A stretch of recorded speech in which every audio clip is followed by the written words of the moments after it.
Hello, and welcome to the Astral Tourist Podcast. I'm your hostess, the Astral Tourist, and today I'll be taking you on a journey through an astral experience I had during the full snow moon. Get ready to explore a sacred shrine filled with cosmic power, compassion, and unexpected discoveries. Let's explore. So, what is a full snow moon, you might ask? The snow moon, which appears in February, is named for the heavy snowfalls typical of this time in the northern hemisphere. This full moon is associated with a quiet period of reflection where the cold, still night invites inner peace and clarity.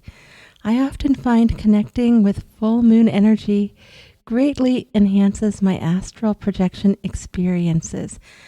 So this is another tip for you if you're trying to astral project. Always try on a full moon. Every full moon, try it out. Also try it out during the evenings that the moon is waxing, building up to being a full moon. I don't remember if I actually put this in the episode, but a few nights ago, when I was astral projecting and I saw those UFOs from the Titan Nebula and I saw that mountain in the background, there was a full moon off to the right of it. I think it was. Yeah, it was off to the right and it was all the way full. So time can be a little bit tricky in the astral. So go ahead and try on the days leading up as well, like 3 or 4 nights, okay? That was another amazing astral projection, but I don't want to get too off track here. So, last night before heading to sleep, I took a few moments to connect with the snow moon's energy by gazing at it. But this was not just an ordinary gaze. I was tapping into the practice of energy transfer through focused sight, much like Diksha or Trataka, both powerful healing techniques. In a sense, I was drawing down the moon, even without an athame in hand. The energy felt both serene and powerful. I could sense it would be easy to astral project. As I went to bed, I recited several rounds of Om Mani Padme Hum, a Tibetan mantra of compassion. I've found that chanting mantras or singing songs helps elevate my etheric energies and deepens my connection to the spiritual realms, heightening my vibration before embarking on an astral journey. I thought, okay, the energy's really good last night. I'm going to make it even better if I can and give myself a little extra amp up. Instead of using commands or rolling over and crawling on out of my physical body, I had the usual blackout phase that many others also report having. I tend to have various sensations and use all different methods when I practice. And if that's coming and I know it's the blackout phase, I just trust it and go. When things came into view in the astral, I found myself in an incredibly sacred space. Someone had transformed their large estate and home into a shrine that blended the spiritual energies of Buddhism with the elements of ancient Egyptian mysticism. How cool is that? Everywhere I looked, there were tons of statues, each one radiating unique energies. Various large and small Buddha statues were hanging out with ankhs and statues of Egyptian deities. I astral project so much, but I never get tired of it. The one that stood out to me the most was a medium-sized stone statue I did not recognize. It was a tall female figure wearing a robe, though partly eroded, so this was more of an artifact type of a statue instead of a gleaming bright and golden one. On one side of her head, there was a curly feature that I couldn't make out. It could have resembled a lion's mane, or I just, curly hair, I didn't know, but intrigued, I asked the owner of the shrine about it. This is the owner of the house. It was came across to me in my visual field telepathically as like a middle-aged woman. I couldn't tell if she had like dark blonde or light brownish hair. So I'm not sure any more about her right now, but I think details are still coming back to me about her. She told me that the statue represented Sithu, an Egyptian goddess, and that was spelled, or in my own mind anyway. Remember, we translate everything Sithu. As I continued to explore the area, her cute little Chihuahua dog followed me around and let me pet it. This is the cutest little dog, everybody. I love when I see animals in the astral. I just love them up. I love on them. So cute. And he was wearing like a little warm coat or something, I guess for winter, probably. At first, I was puzzled about the mention of it being Sithu. I couldn't find any mention of a goddess by that name in traditional Egyptian mythology. But as I thought about it more, Sothis or Sapdet came to mind. I hope I'm saying those correctly. An ancient Egyptian goddess associated with the star Sirius, also known as the dog star, and the annual flooding of the Nile. So this was linked to cosmic cycles, renewal, and the power of the stars. Since she could also be depicted with a lioness head, that curly feature on the statue suddenly made perfect sense.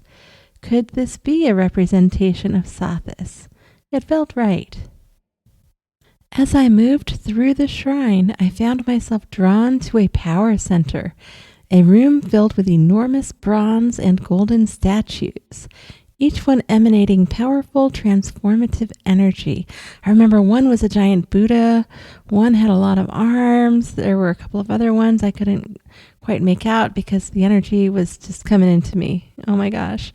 The floor was particularly striking. A charged up large bronze golden square that seemed to act as a foundation, both physically and spiritually. Gold can represent divine illumination and wisdom, while bronze adds a sense of balance and grounding. But really, it was pretty buzzy in there. I wasn't feeling that grounded. Oh, gosh. Yeah, I was just, filling up on all that wonderful energy. And I didn't intend to. I mean, it was just there, and I was just there, and it was just coming into me. And I wasn't going to, turn it down, a free amp up in the astral there. It was so powerful, I had to try not to be distracted. Remember, if you get too excited, you'll wake up. So you have to also have that mindset of grounding, even if you're not feeling very grounded. The room felt like the heart of the entire shrine, a spiritual center where all the energies of the statues converged. As I floated in there, I felt as if the room was charging me up with energy, creating a deep sense of connection to something much larger than myself, and definitely much larger than the snow moon's energy on its own. And that's not saying anything in particular about the snow moon at all, more about my ability to draw down the moon energy there. And I also didn't put a ton of effort into it. I was really just enjoying the moon when I was doing that earlier. Then I ventured outside to where the Kuan Yin statues were arranged. There were several of them, all with an androgynous appearance, placed in gently curving lines. This was particularly interesting because Kuan Yin is traditionally depicted as a female bodhisattva. As these statues were more androgynous, they symbolized the balance of masculine and feminine energies. The universal quality of compassion transcends gender. She is also known by different names, such as Avalokiteshvara in Sanskrit and Chenrezig in Tibetan Buddhism. And I will make a special note here that when I've seen Kuan Yin statues in the astral before, they've almost always been androgynous. Not every time, but almost always. The gently curving formation of the statues seemed to represent the fluidity of compassion, how it doesn't always follow a rigid path, but flows much more like a river. The androgynous Kuan Yins, placed in the following lines, embodied the idea that compassion isn't confined to only one shape or form. It's ever-changing and ever-present, like the cycle of the moon, always moving and evolving. When I woke up from my astral projection, I carried that sense of peace, balance, and power with me, especially after such an enriching experience that perfectly aligned with the energy of the full snow moon.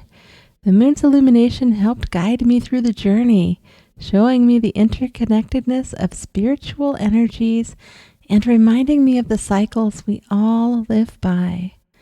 Whether you're gazing at the moon, chanting mantras, or simply sitting in stillness, know that you are never far from the cosmic energies around you.